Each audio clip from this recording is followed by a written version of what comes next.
गाजियाबाद सदर तहसील परिसर में दिनांक 30 को अधिवक्ता मोनू उर्फ मनोज चौधरी को उनके चैम्बर में घुसकर उनके बहनोई अमित डागर व बहनोई के भाई नितिन डागर तथा इनके साथी द्वारा दिन दहाड़े गोली मारकर हत्या करने की सनसनीखेज वारदात को अंजाम दिया गया था।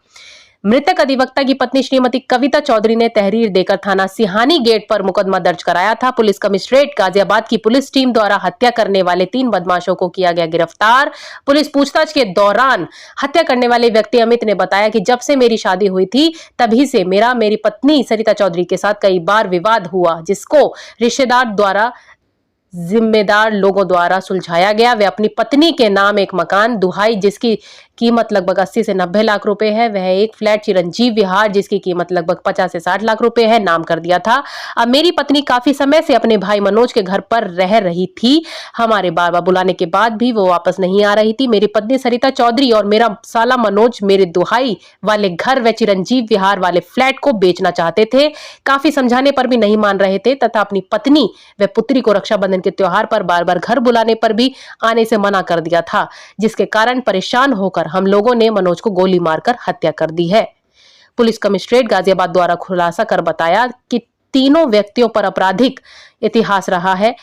अमित डागर पर भी कई अपराधी मामले दर्ज हैं, नितिन डागर पर भी कई मामले दर्ज हैं, अनुज उर्फ पालू पर भी 2 मामले दर्ज हैं। इन तीनों बदमाशों को डीसीपी सिटी, स्वाट टीम, सिहानी गेट टीम एवं क्राइम ब्रांच टीम द्वारा हत्या में प्रयुक्त 315 बार का एक तमंचा, एक कारतूस, एक खोखा, एक ब्रेजा गाड़ी, एक सेंट्रो कार बरामद की है। पुलिस टीम द्वारा तीनों शातिर बदमाशों को जेल भेज दिया है। Bureau report BBC 24/7 news. करीब 2 बजे की एक सूचना थी कि तहसील परिसर में एक अधिवक्ता के चैम्बर जो 95 के अंदर एक मोनू उर्फ मनोज चौधरी नाम के अधिवक्ता को गोली मारकर हमला किया गया है। मौके पर तुरंत पहुंच के पुलिस ने उनको हॉस्पिटल पहुंचाया और वहां पे हॉस्पिटल में डॉक्टरों ने उनको ब्रॉड डेड कर दिया है।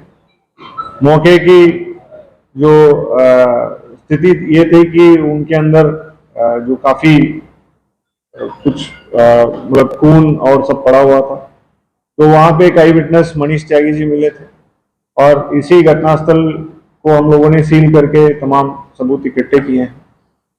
शुरुआती तौर पर लोगों का कहना है कि कुछ लोग मुंह ढक के आए हैं, कोई बता रहा था 2, कोई बता रहा था 3, तो उसके बाद हमला करके चले गए। और इसके बाद प्रॉपर तरीके से हम लोग अलग अलग टीम्स बना के काफी सीसीटीवी खंगालने के बाद गवाहों को कॉन्फिडेंस में लेके पूछताछ करने के उपरांत ये पता चला है मोनू उर्फ मनोज चौधरी की जो हत्या है ये प्री प्लान्ड तरीके से उनका जीजा और जीजा के छोटे भाई और उनके दोस्त, इन तीनों ने मिलके एक दिन पहले से प्लानिंग के तहत अपना ये घटना के कारित किया है। घटना के दिन, घटना से पहले ठीक 15 मिनट पहले अपने फादर के नाम के ब्रेजा गाड़ी जो डार्क ग्रे रंग की है उसमें तीनों तहसील परिसर में आए हैं।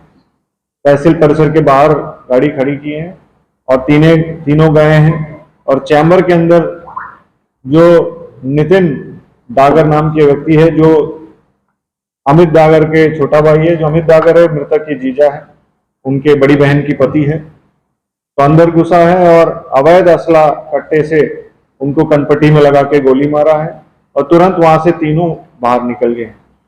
पूछताछ के दौरान और भी तमाम 2 लोग बाहर खड़े हो गए, एक व्यक्ति अंदर घुस के गोली मारा है और असला जो घटना में प्रयुक्त असला भी बरामद की गई है, घटना में प्रयुक्त गाड़ियां भी बरामद की है और घटना के बाद फिर अन्य जो गाड़ी से ये लोग घूम रहे थे पुलिस से बचने के लिए, वो गाड़ी भी बरामद किया है। इसके अलावा ये घटना के जो बैकग्राउंड में ये पता चला कि मोनू चौधरी की बड़ी बहन है सरिता चौधरी, इनकी शादी 2002 में अमित डागर नाम के व्यक्ति के साथ हुआ है। अमित डागर भी पैसे से अधिवक्ता है और उनके जो चैम्बर है वो नोएडा में है और उनके छोटे भाई है नितिन डागर, वो इसी तहसील परिसर में उनके चैम्बर भी है। अमित डागर की शादी सरिता से जो हुई है वो उसके शादी में काफी सारे प्रॉब्लम्स हुई है। डोमेस्टिक वायलेंस की मुकदमा भी इससे पूर्व दर्ज किया गया कविनगर थाने में। मुकदमा उपरांत बहन, मृतक की बहन है, वो अपने ही घर में मायके में आकर रहने लगी है। इनकी 2 बच्चे हैं, एक बड़ी बेटी, एक छोटा बेटा है। बेटी माँ के साथ रहती थी मायके में, यानी ननिहाल में। बेटा जो है अपने फादर के साथ रहता है। इस बीच में प्रॉपर्टी को लेकर भी विवाद हुआ है। जो अमित डागर है, अपनी वाइफ के नाम से दो प्रॉपर्टी 2012 और 2016 में खरीदा है। 2012 में और 16 में एक फ्लैट और एक मकान, फ्लैट जो है चिरंजीवी विहार में और मकान दुहाई में खरीदा है, जो कि दोनों की कीमत लाखों में है। तो इस दोनों प्रॉपर्टी को बेचने के लिए सरिता चौधरी और उनके भाई मोनू चौधरी प्रयास कर रहे थे, जिसका विरोध अमित डागर के द्वारा किया गया है। और इसके अलावा रक्षाबंधन में अपनी बेटी को घर ले जाने के लिए अमित डागर ने बोला भी था, ताकि रक्षाबंधन अपने भाई के हाथ बहन राखी बांध सके। इन चीजों को लेके पहले से विवाद था और घटना के एक दिन पहले भी इस बात को लेके इन्होंने मैसेज भी किया और संभवतः कॉल भी किया, जो पुष्ट कर नहीं पा रहे हैं, हम पुष्ट कर देंगे। बट ये चीजें पहले से हुई है और कल इस मौके को फायदा उठाकर इन लोगों ने कल रात भर प्लानिंग बनाई और सीधा 1:45 के आसपास तहसील परिसर में अपने फादर के नाम रजिस्टर्ड गाड़ी है वो से आए हैं और 3 लोग उतरे थे, जिसमें अमित डागर भी थे, उनके छोटे भाई नितिन जिन्होंने गोली मारा वो भी थे, और उनके सहयोग में एक अनुज उर्फ पालू ये थे। ये तीनों गए हैं और 2 लोग बाहर खड़े हो जा रहे हैं। अंदर नितिन डागर उसके घटना अंजाम दिया है और वापस आके ये तीनों मिलके भाग गए हैं। तो यही घटनाक्रम है और तीनों पुलिस की हिरासत में गिरफ्त में आ गए हैं। और जिस गाड़ी से भाग भी रहे थे वो सेंट्रो कार है, वो भी हिरासत मतलब उसमें उसको भी ले लिया गया है, कब्जे में ले लिया गया है। ये पूरा घटनाक्रम है। इसमें प्योरली व्यक्तिगत पारिवारिक रंजिश के अलावा और कोई रीजन नहीं।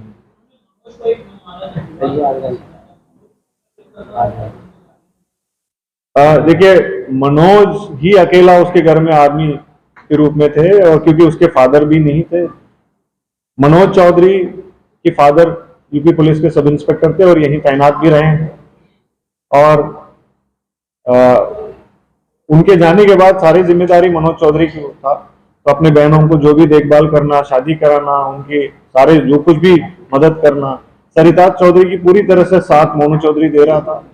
तो इस वजह से ये इनको पहले इन्होंने हमला किया। सर, लेकिन रक्षाबंधन से ठीक पहले वाला दिन ही क्यों चुना गया? देखिए, इसमें बहुत सारे चीजें इन लोगों ने प्लानिंग की, पहले भी प्लानिंग की और कुछ एक लेवल तक इनका प्रॉपर्टी का डिस्प्यूट भी बढ़ता जा रहा था। और उसमें मेन बात यह है कि जिस दोनों प्रॉपर्टी को मनोज और उनके बहन ने बेचना चाहा और लगातार ग्राहक आ रहे थे उस प्रॉपर्टी को देखने के लिए, बार बार इनके आपस में इस बात को लेके तनाव हो रहा था। एक तनाव एक चीज का जो तनाव हायर अपर लिमिट में पहुंचने के बाद इन लोगों ने ये प्लानिंग बनाया और ये प्री प्लान तरीके से किया है। सो दैट लाइक आज इसका मौका था, कोई ज्यादा नहीं होंगे, ये अकेले मिल जाएगा।